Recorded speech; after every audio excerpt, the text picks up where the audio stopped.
결박하여 옥에 가두었으니 이는 요한이 헤롯에게 말하되 당신이 그 여자를 찾아온 것이 옳지 않다 하였습니다.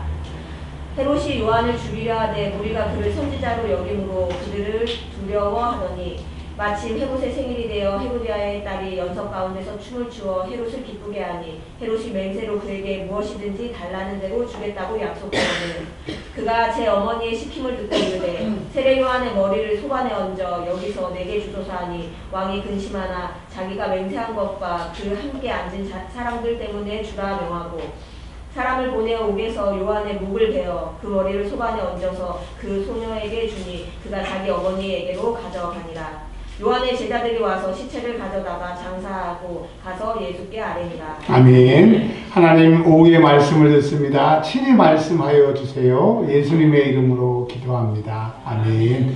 오늘 제목이 나는 대단한 사람이 아닙니다 라고 하는 제목으로 말씀을 증거하려고 합니다. 마태복음 14장 1절과 12절에 세례 요한 얘기가 나오고요. 성경책을 한번 보세요.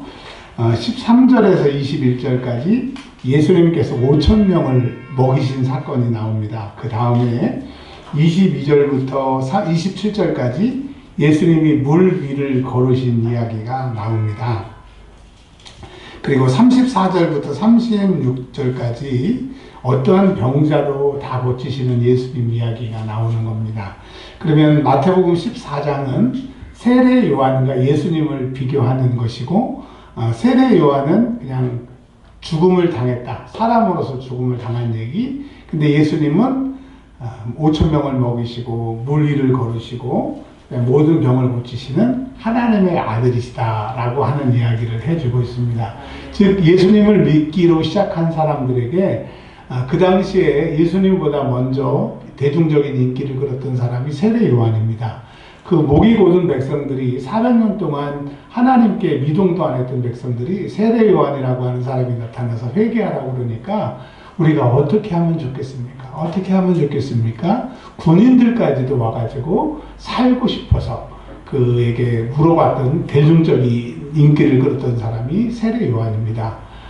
그런데 이제 예수님을 믿고 나서 보니까 세례 요한이 커, 예수님이 커, 이렇게 두 개를 비교하는 사람들에게 세례 요한은 훌륭한 선지자이지만 사람이고 그 세례 요한의 주인이 예수님이고 예수님은 하나님의 아들이시다라고 하는 이 두 비교를 마태복음 14장을 통하여 얘기를 하고 계신 겁니다. 그래서 예수만이 구원자이고 예수만이 하나님의 아들이시다 이 얘기를 해주고 있는 이야기입니다. 근데 오늘은 제가 마태복음 14장 전체를 보지 않고 세례 요한에 대해서만 살펴보려고 합니다. 자, 오늘 말씀에 범봉왕 헤롯이라고 하는 사람이 등장을 해요. 이 사람이 이제 헤롯 대왕의 아들로서 그 자기가 다스리고 있는 지역에서 자기 마음대로 할 수가 있는 왕이었습니다. 근데 그가 사람도 두려워하지 않고 하나님도 두려워하지 않고 오직 그가 두려워하는 것은 로마의 황제만 두려워하고 있는 그때에 자기가 다스리고 있는 지역에 요한이라고 하는 사람을 자기가 죽인 일이 있어요. 죽인 일이 있는데 요한보다 더 대중적이고 요한보다 더 민중의 사랑을 받는 사람이 나타났다는 거예요. 그래서 자기가 생각해 보기에 자기 일평생에 세례 요한보다 더 능력 있는 사람이 없기 때문에 지금 예수라고 말하고 있지만 저 사람은 세례 요한이 죽었다 살아났다라고 믿고 있는 겁니다. 그러니까 그 분봉왕 헤롯은 자기가 죽였지만 그 사람이 다시 살아나갔고 그 사람이 이제 두려운 겁니다.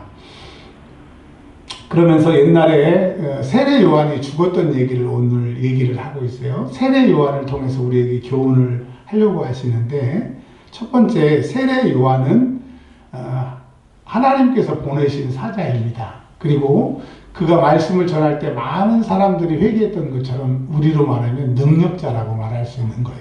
근데 12절에 보면 죽었다고 합니다. 그래서 제자들이 장사했다고 하는 거예요. 근데 어떻게 죽었느냐? 목이 끊겨서 죽은 거예요. 자, 뭘 얘기를 하는 겁니까? 하나님을 만나고 하나님의 사자고 능력이 있어도 사람은 죽는다라고 하는 거예요. 아멘, 아멘이시죠? 지금 우리 시대의 조용기 목사님도 하늘나라 가셨고, 오카노 목사님도 하늘나라 가셨고, 또 여러분이 존경하는 많은 훌륭한 목사님들이 다 하늘나라 가셨던 것처럼 능력을 받았다고 안 죽는 건 아니에요. 또 소명을 가지고 있다고 해서 안 죽는 건 아니라고 하는 거예요. 그래서 첫 번째, 우리는 세례 요한처럼 죽는다. 아무리 능력이 있어도 죽는다. 죽음을 준비해야 되고 죽음을 알아야 된다라고 하는 얘기를 해주고 있습니다. 그러니까 우리는 인간이기 때문에, 육신을 가지고 있기 때문에 대단한 사람들이 아니라고 하는 것을 꼭 기억하시기를 바랍니다. 근데 세례 요한이 왜 죽었냐고 하는 얘기를 하고 있어요. 세례 요한이 왜 죽었냐고 하면, 헤롯은 두려운 것이 없으니까 어떠한 죄악까지 저들렸냐면 자기의 동생 제수 씨하고 결혼을 한 겁니다. 여러분, 그러면 안 되잖아요. 근데 자기의 동생도 분봉왕이었어요. 근데 이 제수 씨의 아내, 그러니까 제수 씨죠. 내 동생의 아내가 더 큰 땅에 더 힘 있는 형하고 결혼을 한 거죠. 이거 완전히 말도 안 되는 일을 한 거죠. 근데 그 아무도 죽일까봐 말을 하지 않았습니다. 근데 세례 요한은 하나님의 사람이기 때문에 헤롯에게 찾아가서 4절에 보면 그 여자를 차지하는 것이 옳지 않다. 그 여자와 결혼하는 것이 옳지 않다. 이렇게 써도 되는데 차지했다라고 하는 그 말 속에 빼앗았다라고 하는 거죠. 네게 아닌 건데 힘으로 뺏었다고 하는 거죠. 그거를 갖다가 지적을 한 겁니다. 그 여러분, 세례 요한이 그 얘기 안 했으면 살아요. 근데 세례 요한은 하나님의 사람이고 하나님의 성령이 그 안에 계시고 사명을 가진 사람이기 때문에 죽음보다 사명을 더 충실했기 때문에 죽었다라고 하는 겁니다. 여러분, 우리에게는 사명이 있어요. 예수 잘 믿고 천국 가는 사명이 우리에게 사명이 있고, 두 번째로는 내가 예수 잘 믿고 내 사랑하는 자녀들과 가족들에게 예수를 전하고 그들도 천국 가게 하는 사명이 있어요. 세 번째로는 내가 산속에 혼자 살지 않고 내 주변의 사람들을 두신 것은 그 사람들에게 좋은 예수님을 전하고 그들도 천국 가게 하는 이 사명을 우리에게 주셨는데, 우리는 죽을까봐, 손해볼까봐, 또 내 것을 뺏길까봐 말하지 않는 세례 요한들이 많다라고 하는 거예요. 여러분, 죽더라도 외치시기를 바랍니다. 우리는 이 사명을 가지고 있기 때문에, 주님이 이걸 전하라고 말씀하셨기 때문에 전하시기를 바랍니다. 그러나 죽을 수 있다는 거죠. 근데 세례 요한은 이 이야기를 하고 죽게 됩니다.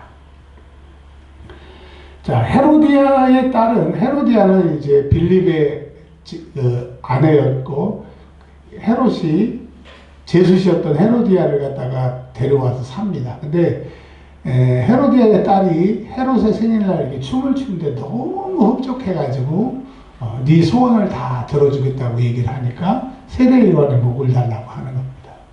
근데 상식적으로, 통념적으로는 그러면 안 되는데 세례 요한의 목을 잘라다 갖다 줍니다. 그러니까 이 세상은 자기가 사랑하는 사람들 편이고 사랑하는 사람의 말을 듣는 거예요.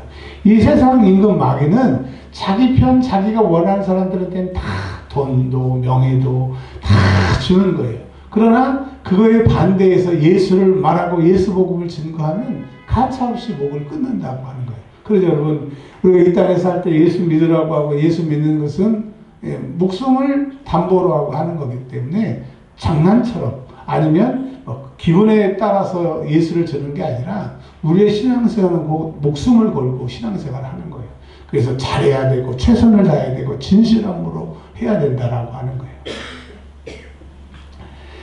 자, 10절에 세상에 그 능력자인 요한도 헤롯이 죽이라고 하니까 목이 잘려서 죽인 거예요. 그 여러분, 우리도 세상 임금 마귀가 언제든지 우리를 죽일 수 있고 공격할 수 있는 거예요. 아무리 능력을 가지고 있어도. 그러니 여러분, 그 죽이는 권세보다 더 크신 예수님하고 친해야 되고 그 보호하심의 능력을 받아야 되고 그분의 힘을 받아야 우리의 사명을 감당할 수 있기 때문에 우리가 살 수 있는 것은 주님께 기도하는 것밖에 없어요. 주님의 도우심을 받는 수밖에 없습니다. 다니엘의 세 친구 사드락, 메삭, 아벳느고가 풀무에 들어갔어요. 평소보다 7배나 뜨거운 풀무였어요. 자, 그를 데리고 간 사람 군사들이 입구에 도달하기 전에 타 죽을 정도로 뜨거웠어요. 근데 이게 웬일입니까? 사드락, 메삭, 아벳느고는 그 안에 들어가서, 외경에 보면, 다니엘서에 보면 이런 게 있어요. 그들이 추워가지고 그 뜨거운 7배나 뜨거운 풀무에 덜덜덜 떨고 고드름이 열려고 있는 것을 느부갓네살 왕이 쳐다보게 되는 거예요. 벨사살 왕이 쳐다보게 되는 거예요. 여러분, 이게 무슨 얘기예요? 하나님이 불꽃같이 시련이 오고 어려움이 있어도 함께 하시면 그 상황을 바뀌시면 고드름이 열리게 되는 것처럼 주님만이 우리의 생사 여탈을 우리를 살릴 수 있음에 그 주님만이 우리의 방법인 거예요. 이 세상은 풀무와 같아요. 여러분 내일 또 출근하시잖아요. 그 돈만 위하는 주인들, 또 그 틈새에서 조금이라도 자기가 이익을 보려고 하는 종업원들, 그리고 앞에서 뒤에서 말이 다르고, 또 예수 안 믿는 사람들 예수 믿는 것들이라고 하면서 괴롭히고, 참고로 예수 믿는 사람들이 신앙생활 하는 것은 풀무에서 신앙생활 하는 것처럼 어렵다 이거예요. 근데 하나님이 함께 하시니까 저 사람은 신의 아들과 같은 사람이 누구냐? 저 사람이 함께 거닐고 있는데 그 고드름이 얼게 되고 얼음이 얼리게 하는 것처럼 그 네 번째 신의 형상의 한 사람은 예수 그리스도예요. 주님 우리와 함께 하셔야만이 상황을 바꿀 수가 있는 겁니다.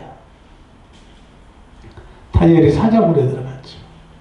그 적들이 모함해서 사자굴에 들어가서 죽이려고 그냥 3일씩 굶겨가지고 사자들이 사람을 집어넣기만 하면 그냥 으스러뜨리는데 그 다음날 벨사살 왕이 너무나 안타까워서 가보니까 너 하나님의 사람 다니엘아 살아있느냐? 그랬더니 다니엘이 내 왕이시여 내가 살아있습니다. 나의 하나님께서 나를 지키시고 사자의 입을 막으셔서 내가 살아있습니다.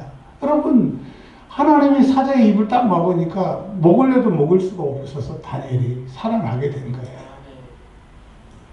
이 세상은 사자의 입과 같이 우리를 삼키려고 해요. 우리를 보호할 수 있는 힘은, 우리가 살 수 있는 힘은 하나님 우리와 함께 하시지 않으면 살 수가 없다라고 하는 겁니다.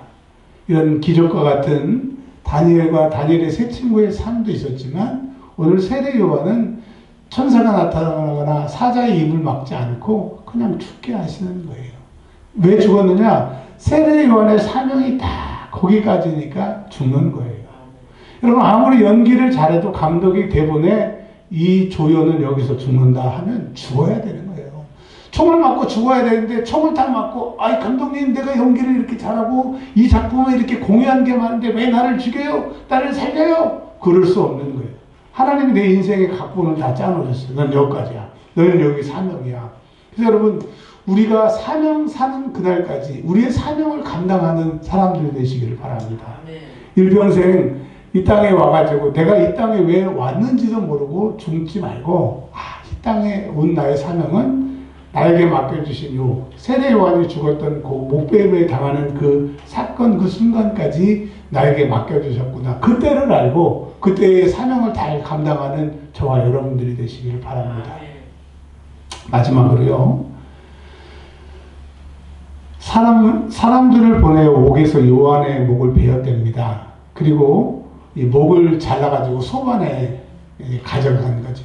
그리고 이제 몸 시체만 남아있으니까 요한의 제자들이 와서 그 시체를 가져갔다고 하는 거예요. 그 세례 요한이 혼자 있었다면 그 시체는 그냥 독수리밥이나 뭐 짐승들의 밥이 됐겠지만 세례 요한의 제자들이 그 사람의 시신을 옮겼던 것처럼 우리가 신앙생활 혼자 하는 것 같아도 혼자 하는 게 아니에요. 하나님이 우리 주변에 다 우리 세례 요한의 제자와 같이 우리를 동역자로 삼으셨다고 하는 겁니다. 자, 세례 요한이 죽었어요. 사람들은 이렇게 할 겁니다. 야, 참 인생 허무하구나. 세례 요한은 남는 게 없네. 아내도 없고 재산도 없고 그가 이제 죽으면 그와 함께 생활했던 기억을 가진 사람들이 다 죽으면 세례 요한이 왔다 갔는지도 모르고 세례 요한은 참 허무하네 라고 얘기할 수 있지만 아니요.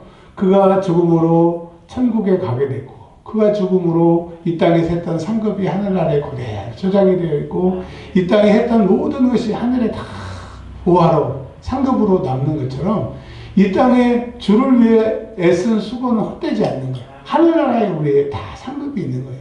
그런 거 있잖아요. 우리가 카드를 쓰고 빚을 내는 것처럼 어떻게라도 먼저 땡겨가지고 써보려고 하는 인간의 심리. 그러나 예수 믿는 사람, 천국을 사모하는 사람들은 모아서 나중에 그게 적금 타는 것처럼 그렇게 신앙생활 해야 돼요.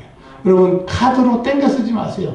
지옥에 가서 고통당할 것을 갖다가 이 땅에 땡겨 써서 이 땅의 작은 즐거움을 맛보다가 지옥 가지 마시고 하루하루 기도를 쌓고 눈물을 쌓고 주께서 주신 그 사명을 감당함을 쌓아서 적금을 타서 그 적금으로 큰 일을 하는 것처럼 하늘나라의 그 적금을 타는 저 여러분들이 되시길 바랍니다. 그래서 세례 요한을 통하여서 뭘 얘기를 해요? 나는 대단한 사람이 아닙니다. 그러나 나는 나에게 맡겨진 일을 충성을 다해서 죽었지만 하늘나라에 나의 이름이 또 많은 사람이 나를 기억하는 복된 사람으로서 내 삶을 마칩니다. 여러분도 그런 사람들이 되시기를 바랍니다. 세례 요한 오늘 성경을 통해서 우리를 초청하고 계십니다. 이 땅에 쌓지 말고 하늘에 쌓는 저와 여러분들이 되시길 주의 이름으로 축원합니다. 기도하겠습니다. 하나님, 우리 사랑하는 성도들을 위하여 이번 주부터 더 기도의 시간을 늘리고 또 하나님 아버지 종이 기도의 시간을 늘리려고 합니다. 또 말씀을 더 많이 보려고 합니다. 이 길에서 우리 교회가 더 성령 충만하고 우리 성도들이 더 형통한 한 주간이 될 수 있도록 도와주십시오. 어찌든지 성령 충만, 어찌든지 주님을 기쁘시게 하는 우리 성도들과 교회가 되게 하여 주옵소서. 살아계신 하나님, 성령을 우리에게 보내주셔서 이 길 힘을 주시고 도와주심을 믿고 감사합니다. 더욱더 기도함으로 그 그분의 능력을 받아서 승리하는 한 주간 되게 하여 주시기를 우리 구주 예수 그리스도의 이름으로 기도합니다. 이제는 우리 구주 예수 그리스도의 은혜와 아버지 하나님의 크신 사랑하심과 성령님 내주교통 위로 충만케 하심이 오직 주의 도우심으로 주의 사명을 감당하고자 고개 숙인 주의 사랑하는 백성들 머리 위에 여태 영원토록 함께 하시기를 간절히 축원하옵나이다. 아멘.